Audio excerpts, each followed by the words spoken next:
As a matter of fact, I think the good place to start is to ask Nigerians, how much are you buying fuel where you are? Of course, I'm sure you understand what's going on, but Nigerians are really going through hell and warm waters as far as that is concerned. Brent, WTI, crude oil prices has naturally gone up. In fact, this week it hit a 4-year high with over $100 per barrel. In fact, it got to almost $120 per barrel, depending on which numbers you're looking at, both for WTI and even Brent crude. And that has affected the gantry price, even for Dangote refinery, that has finally now increased its price, which has now had a knock-on effect. Because for him, the argument is to the effect that all of the things he does in dollars, 30% of the crude he gets comes from Nigeria, the rest is imported. So it's also, and even the one from Nigeria is a dollar equivalent. Even the movement of those crude from wherever they are explored and brought to the refinery costs a lot of money. It's still in dollars. Crude is a global commodity, is priced in dollars. So as far as this is concerned, Bukola, I am seeing a situation where, not doomsday prophecy, but because of what is playing out in the Middle East, the United States and Israel in their campaign were aiming at a change in the regime of the Iranian government. But instead of a change, well, the people have said continuity is the way to go with appointing or electing, whichever way they did it. The Assembly of Experts has now brought in Khamenei's son, Mustafa, who is a hardline conservative, we understand. Besides his father dying, his mother was also a casualty. Some are reporting that his daughter and his wife were also casualties. So you can see that if the regime change was the big objective for the United States government, then this has not achieved that much, because now by electing Ayatollah's son, Ali Khamenei's son, they are saying we continue from where his father stopped. So with all of the things happening in the Gulf nation, as far as Iran is concerned, we can clearly see that this war is far from over. So from that point of view, fundamental analysis will tell you that this can go all the way to 1,500 naira, and even in excess, if it's not already there. In some, I'm talking about Lagos. Now, Lagos is still around 1,250, maybe 1,3. So far north, perhaps it's even way more expensive. So we may be seeing prices in Lagos or PMS go as far as 1,500, 1,600, and maybe more, depending on what plays out as far as this war is concerned. So what can the government do? I've racked my brain, I've thought about it. Well, we're going to explore that conversation. One of the ways is to incentivize maybe Dangote refinery, and then some level of discount, subsidize production. If you can't subsidize consumption, then you may subsidize production and say, instead of selling you the crude for XYZ amount, let's do it discounted for you for XY percentage, so that the pump price will eventually come to Nigerians at affordable rate. That is the quickest thing that crosses one's mind. Whether that is standard or not, we'll debate that later. And you know, Jeffrey, is really a tough one, because we're buying petrol now for 1,250 naira per litre in Lagos, but incomes are not increasing. And imagine, you know, what that does to the pocket of the average Nigerian. Over the weekend, a number of young Nigerians began putting up videos about how much they spend, you know, per trip of transportation. And for some of them, very young Nigerians who may not be earning so much, their transportation cost is going for, per month, you know, by their calculation, they're spending as much as 70,000 naira, you know, per month. And you know that, you know, Nigerians, even the average Nigerian spends, you know, the bulk of their remuneration on food. And so if you spend that much as well on transportation, you do the calculation as well. But we also heard the managing director, I believe, or chief executive officer of Dangote Refinery also speaking to these issues yesterday, saying that Nigeria is not immune from the shocks of, you know, the dispute between the United States and Israel on the one hand and Iran. But I noted, Jeffrey, that he also spoke about the Naira for crude policy as sort of seeking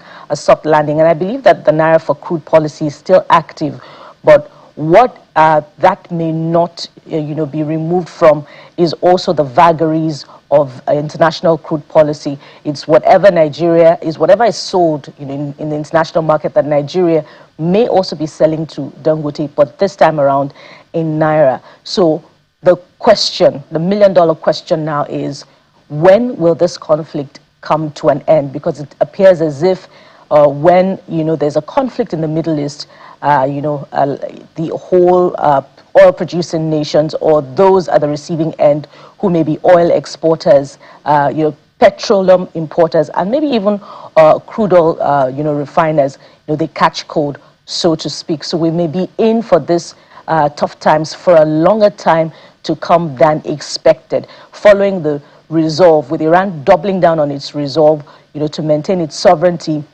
and prosecute this war by responding with as much firepower that it can with strikes. And by our count, by the way, the war may have entered its 10th day or so, counting from February the 28th. So it's really a very discomforting situation. And we can only hope that, all parties to this conflict come to a negotiation table such that the world can be out of the woods as soon as possible, Jeffrey.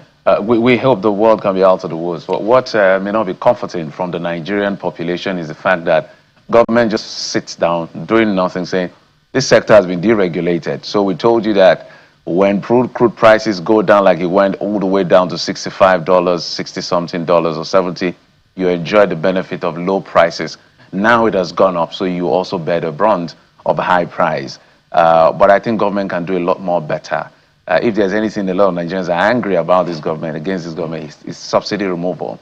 Of course, it was almost inevitable to have removed subsidy because of the corruption in that sector, that the people continue to pay for this thing. So I would advise government to see how, we don't know how long this will last, the windfall that is coming from the selling of our crude in international market. Let's take part of that windfall and perhaps, subsidize production so that our own very big boy Dangote that has saved literally all of us in the region will be able to, because help us. prior to, this upscaling of domestic refining capacity in Nigeria, had this war happened when we didn't have that, imagine what difficulty, harrowing experience Nigerians will be experiencing currently at petrol stations with queues longer than Third Mainland Bridge, and Nigerians having a hard time, trying to buy petrol.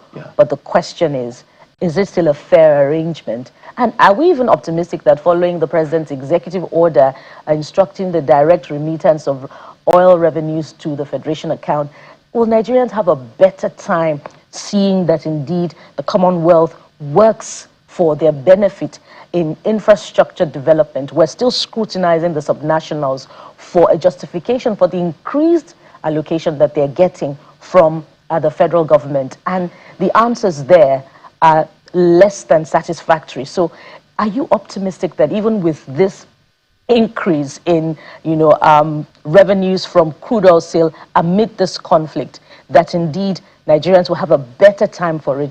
By the check, we're doing 1.6 or 1.5 million barrels per day. And so you can do the mathematics with what the price of crude oil is currently saying. What will Nigerians be better for it? I'll tell you three things. In the next 3 months, in the next quarter? I'll tell you three things that the monies will be used for. First, some monies will be used for good causes. Road projects, some you're familiar with, health projects and all of that. Some will be definitely stolen. I can guarantee you that. And the others will be used for campaign re-election across board. Those are the three scenarios. You can now do your own mathematics. What percentage goes to what? They will steal, they will use it for projects, and they will use it for re-election. Let's talk about what the U.S. is saying. The United States Embassy in Nigeria has issued a security alert warning of a possible terrorist threat targeting U.S. facilities and American-affiliated schools in the country.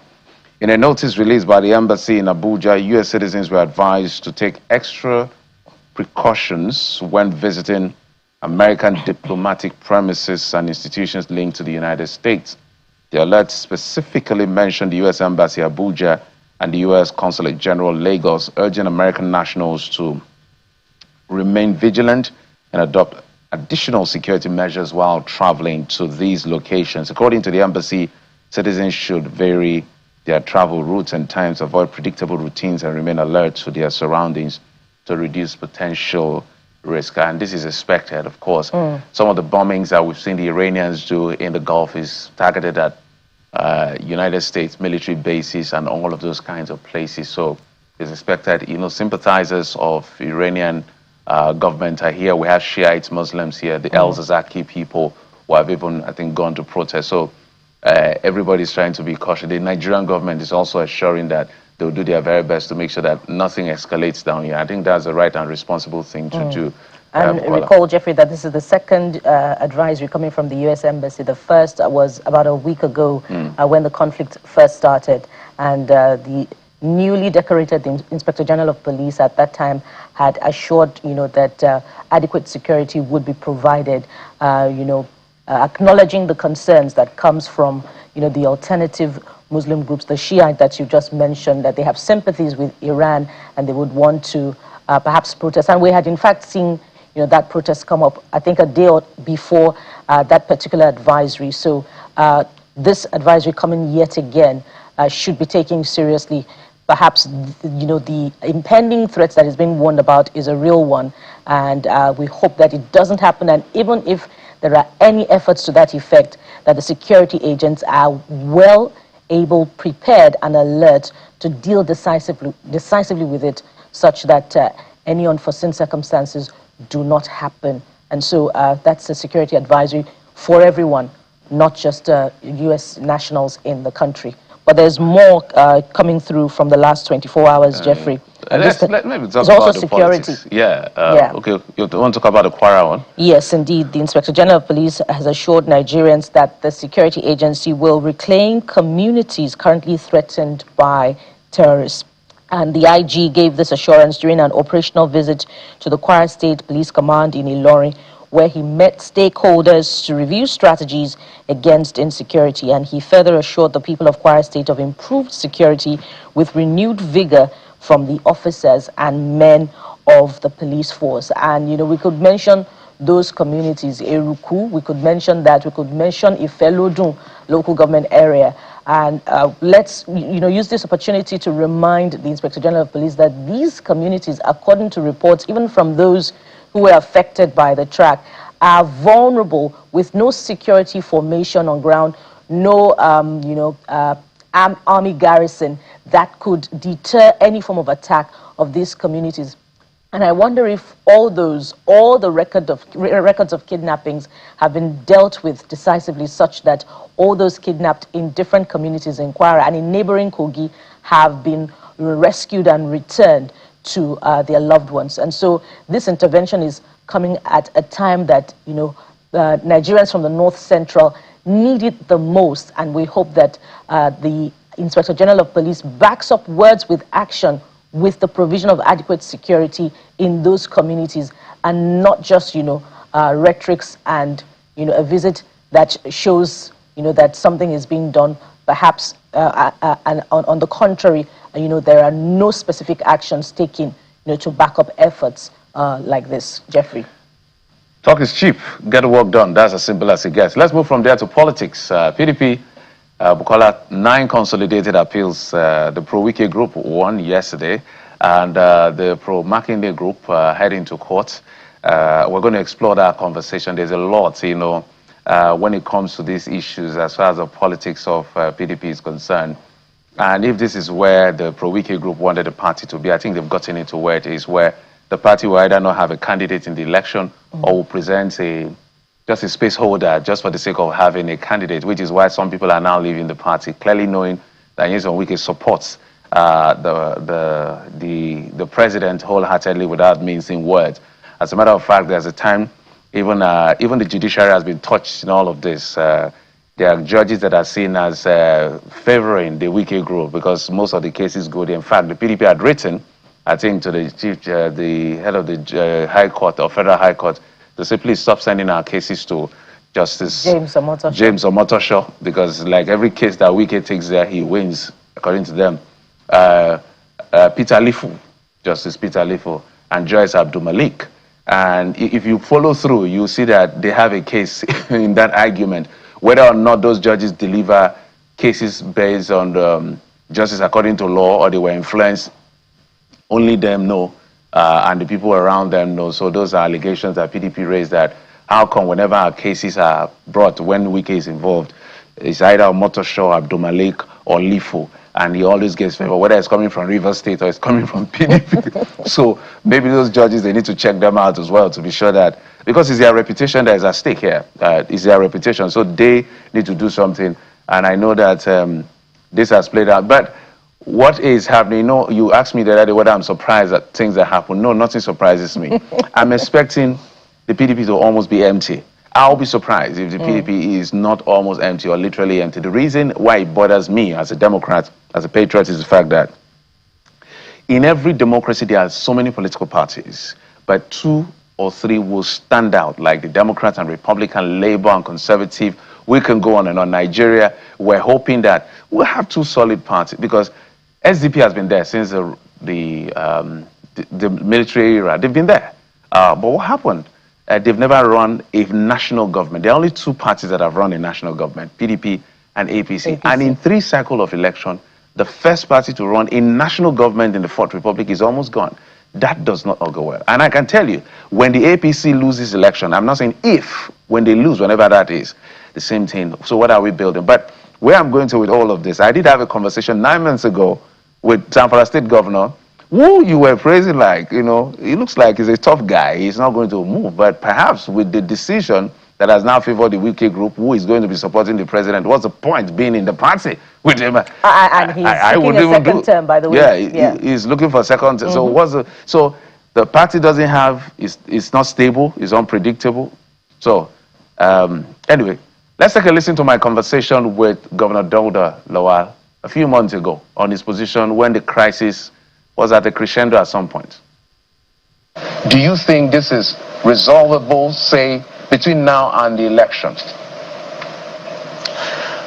Jeff, you know, I'm a very, very optimistic person, and I believe there is no crisis that cannot be resolved. It's just a matter of time. The most important thing is to agree that you have issues, and that was one of the things that led to our meeting in Abuja on Sunday, to discuss PDP. And we were very, very frank to ourselves. And I was happy with the way and the turn the meeting took place. And like I said, it's just a matter of time. This crisis will be resolved within the PDP. So just give us some time. It's normal. I mean, it's politics. There is no party that doesn't have any crisis. PDP is not immune to that. Governor, I will leave you for a moment, but I just wanted to remind you that your crisis has lasted for at least 2 years. I don't know what this optimism, I hope it works. Your problem has lasted for 2 years. I mean, your party now, since the primary was over into the election till today, till tomorrow. I even used to dare some of your party members that your neck will not hold. And they laugh, but it never held. But we hope that the one on the 27th will hold. Trust me, Jeff. You know, this crisis will make us stronger. Okay, there's a part where I wanted the audience to hear, where he talked about, if they can play that part to the complete point, where he said, I should quote him, that they will get out of this. There's a specific part. I don't know why they didn't play it to the end. Well, Jeffrey, I believe that things. He said I should quote him, that they will come out of that crisis. And I quoted the day. I don't know why the producer didn't pull that out. Even the much, you know, that we have heard speaks for itself. The governor is by now eating his words right now, because his defection has been announced. And it appears as if there could just be one last man standing in the People's Democratic Party as far as governors are concerned. If reports are anything to go by, that perhaps the governor of Bauchi State is also packing his bags and maybe leaving for the All Progressives Congress soon. We're waiting for a refutal or an affirmation of that particular report.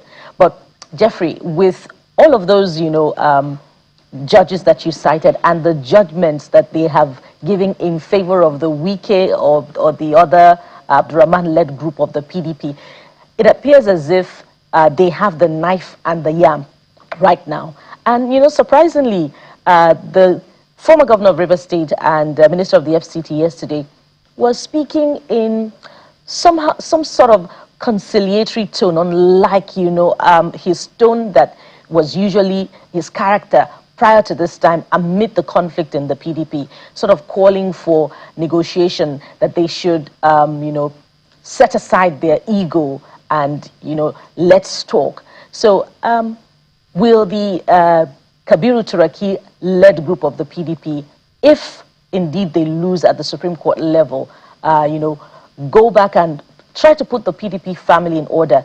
Will that be in good time enough for this to be sorted out such that the PDP can present a presidential candidate ahead of the 2026 election?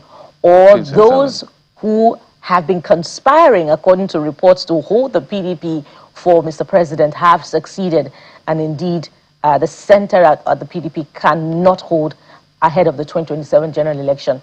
I believe that Nigerians have the answers to those very critical questions somewhere, and they can tell what will happen at the end of the day.